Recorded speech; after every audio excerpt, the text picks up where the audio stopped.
बिस्मिल्लाहिर्रहमानिर्रहीम। अस्सलाम वालेकुम व्यूअर्स, आप देख रहे हैं वेज में इफ्तिखार चौधरी। दोस्तों, आज तक हम ज़्यादातर बिजली का जो सोर्सेज है वो पानी ही डिस्कस करते आए हैं। यानी जो इलेक्ट्रिसिटी है इसके बहुत सारे सोर्स होते हैं, 5-6 किस्म के होते हैं। तो हमने आज तक पानी ही डिस्कस किया है रिन्यूएबल एनर्जी में। तो आज हम थोड़ा सा एक और सोर्स की तरफ जाते हैं, एटॉमिक एनर्जी की तरफ।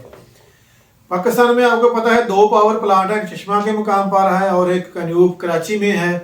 तो आज डिटेल में मैं इसको पावर प्लांट को डिस्कस नहीं करूंगा। मेरा ज़्यादा जो फोकस है वो ज़्यादातर यही रहेगा कि ये बेसिकली बिजली बनती कैसे है यहाँ से, ये इसकी टेक्नोलॉजी क्या है, ये एटॉमिक एनर्जी से कैसे बिजली बनाई जाती है। तो लेट्स स्टार्ट। इससे पहले आपसे दरख्वास्त है कि चैनल को सब्सक्राइब कर दें और बेल आइकन ज़रूर दबाएं। 2 एटमी पावर प्लांट जो हमारे ऑलरेडी चल रहे हैं वो चश्मा पे है और वहाँ से 1330 मेगावाट बिजली पैदा हो रही है। और कन्यूब जो कराची में है वहाँ 3 है और चौथा जो अंडर एक्सटेंशन है वहाँ से 2200 मेगावाट बिजली पैदा हो रही। तो लिहाजा ये 3500 कुछ समथिंग 3530 मेगावाट बिजली हम एटॉमिक एनर्जी से ले रहे हैं। जो विजन है पाकिस्तान एटॉमिक एनर्जी कमीशन का वो 2050 तक 40,000 मेगावाट है। तो लेट्स स्टार्ट टू डिस्कस के how electricity is going to be produced in this plants. ये एक्चुअली एटॉमिक एनर्जी जो है ये एक एटम से बनाई जाती है और यूरेनियम से बनाई जाती है। ये कैसे बनती है? एक प्लांट होता है जिसको हम एटॉमिक रिएक्टर बोलते हैं।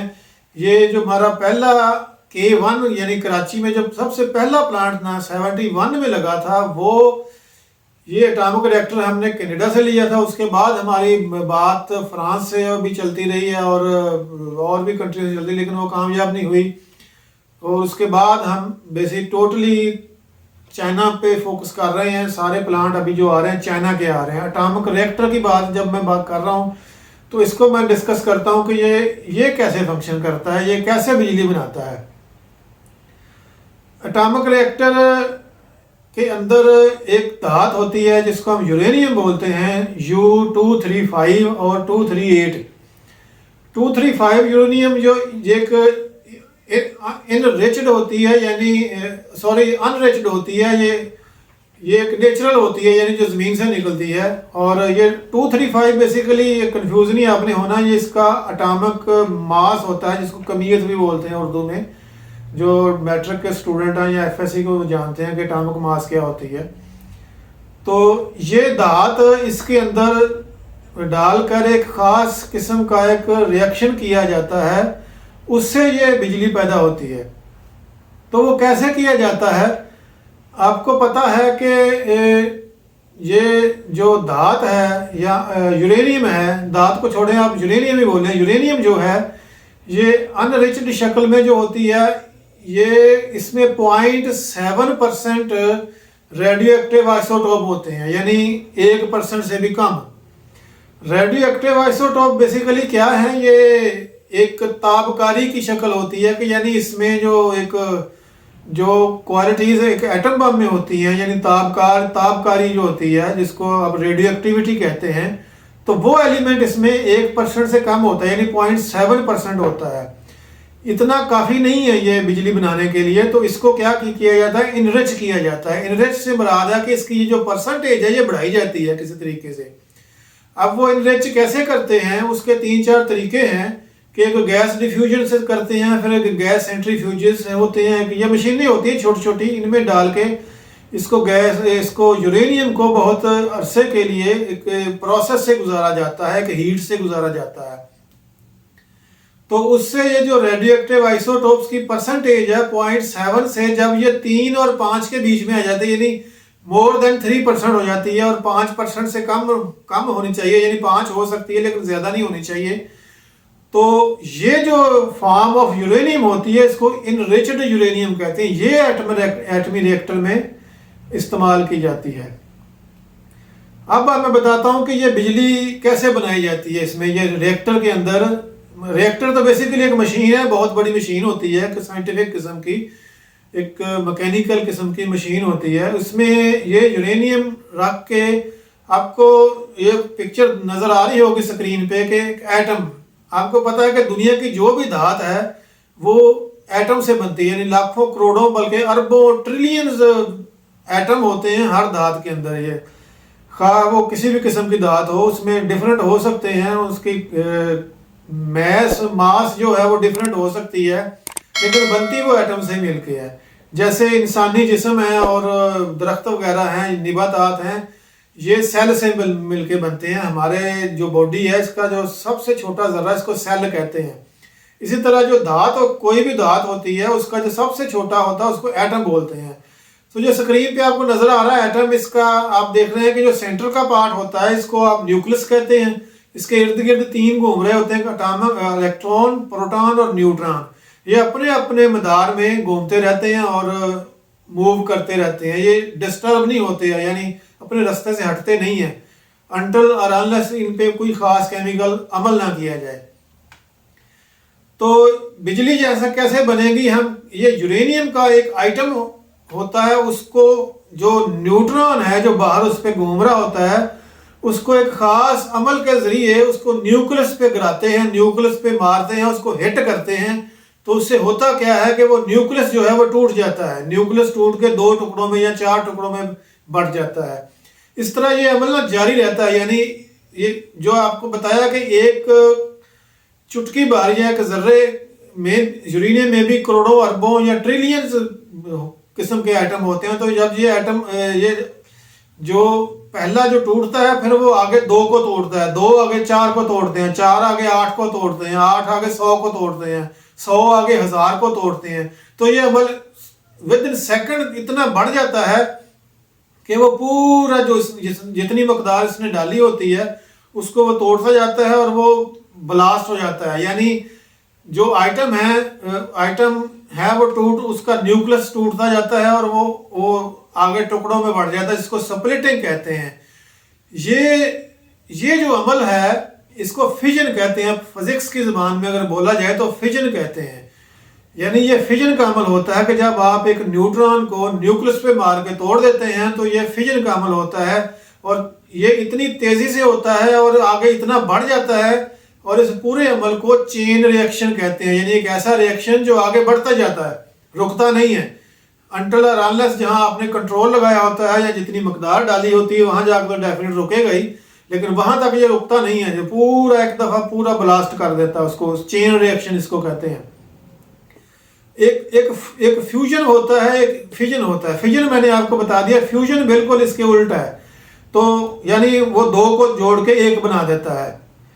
तो ये जो फिजन है, जब ये एटम टूटता है तो ये टूटने के अमल के दौरान जब चेन रिएक्शन होता है तो बहुत सारी एनर्जी पैदा होती है।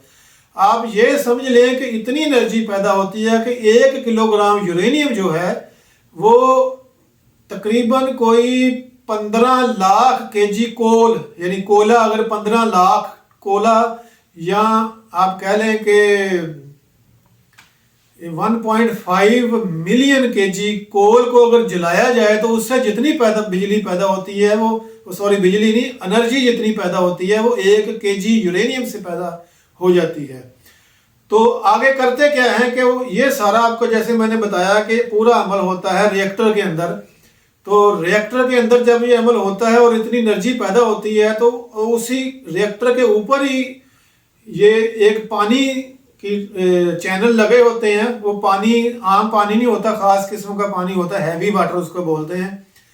तो वो गर्म होकर स्टीम में कन्वर्ट हो जाता है, और वो स्टीम जो आगे जाके इस रिएक्टर से आगे गुजर के एक चैम्बर होता है जहाँ लगी होती हैं टर्बाइनें, तो उन टर्बाइनों को स्पिन करता है। यानी ये अल्टीमेटली इसने किया टर्बाइन को स्पिन है, जैसे पानी वाली टेक्नोलॉजी में आपको कल मैंने समझाया था कि वो टर्बाइन स्पिन होती है और जनरेटर से बिजली पैदा होती है। इसी तरह यहाँ भी टर्बाइन ही स्पिन होगी या घूमेगी तो बिजली पैदा करेगा जनरेटर।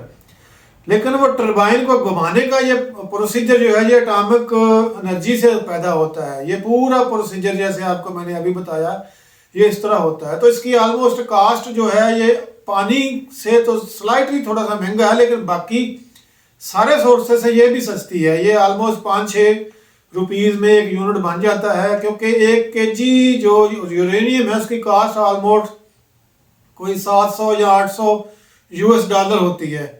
और जिस कंट्री में ये अवेलेबल हो, वैसे हर जगह मुल्क पाकिस्तान में भी पैदा होती है, बाहर से इंपोर्ट भी होती है। तो इस तरह ये एटॉमिक एनर्जी से ये पावर प्लांट बनाए जाते हैं पाकिस्तान में। अल्हम्दुलिल्लाह बहुत सारे बने हुए हैं और बहुत सारे अंडर एक्सटेंशन हैं। तो होपफुली जो इनका विजन है जो 2050 तक है पाकिस्तान एटॉमिक एनर्जी कमीशन का, वो 40,000 मेगावाट है। अच्छा, दोबारा मैं आता हूँ कि ऊपर जो इनरिच किया था मैंने आपको बताया था कि 3% से लेकर 5% तक इनरिच करके हम इस प्रोसेस में यूज करते हैं बिजली पैदा करने के लिए। इससे आगे जो है ना, यानी 5% से ज्यादा इनरिच करना, वो अलाउ नहीं है। वो किसी भी कंट्री जो नॉन एटॉमिक कंट्री है 6 मुल्कों के अलावा, उनको अलाउ नहीं है ये, क्योंकि उससे ये एटम बम बनता है। ये अगर 5% से लेके आप 20% तक इनरिच कर दें ना, और 20 से 50 कर दें, 50 से 80 कर दें, तो वो डिफरेंट क्वालिटी के एटम बम बनते हैं जो अलाउ नहीं होते। जैसे ईरान का फड्डा पड़ा हुआ था ना, वो एक IAEA जो इंटरनेशनल अदारा है, इंटरनेशनल एटॉमिक एनर्जी एजेंसी है, जो उसने आगे छापा वापा मारा था ईरान पे और उनको पकड़ा था। तो ये हम कंट्री को अलाउ नहीं, हम चूंकि ऑलरेडी ये टेक्नोलॉजी कर चुके हैं, आइटम बम बना चुके हैं, हमें अलाउ है, हम जो मर्जी करें, हमारा प्रॉब्लम नहीं। वैसे भी हम भी पाकिस्तान जो है ये NPT का सिग्नेटरी नहीं है, मेंबर ज़रूर है IAEA का, लेकिन NPT का हमने साइन नहीं किया। NPT बेसिकली एक एग्रीमेंट था जो अमेरिका ने ज़बरदस्ती लोगों पे थोपा था।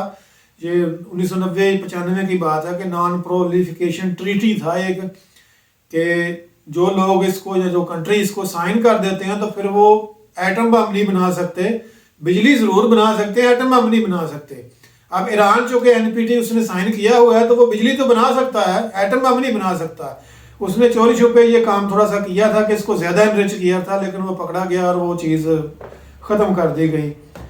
तो एट द एंड आपसे फिर एक दफ़ा गुजारिश है कि मेरे चैनल को सब्सक्राइब कर दें और बेल आइकन ज़रूर दबा दें। अगली वीडियो में मैं इंशाल्लाह 2-3 और वीडियो बनेगी इसी पे ही। तो हम पहले चश्मा को डिटेल में डिस्कस करेंगे, इसका क्या प्लान है, इसमें कितनी बिजली पैदा हो रही है और एक्सटेंशन की क्या सिचुएशन है। फिर कन्यूब जो है कराची वाला, वहाँ कितनी पैदा हो रही है और कितनी फर्दर उनका प्लान है और कब तक है, उसकी कॉस्ट वगैरह क्या है, ये पूरा हम अगली वीडियो में 2 वीडियो में डिस्कस करेंगे। अल्लाह हाफिज़।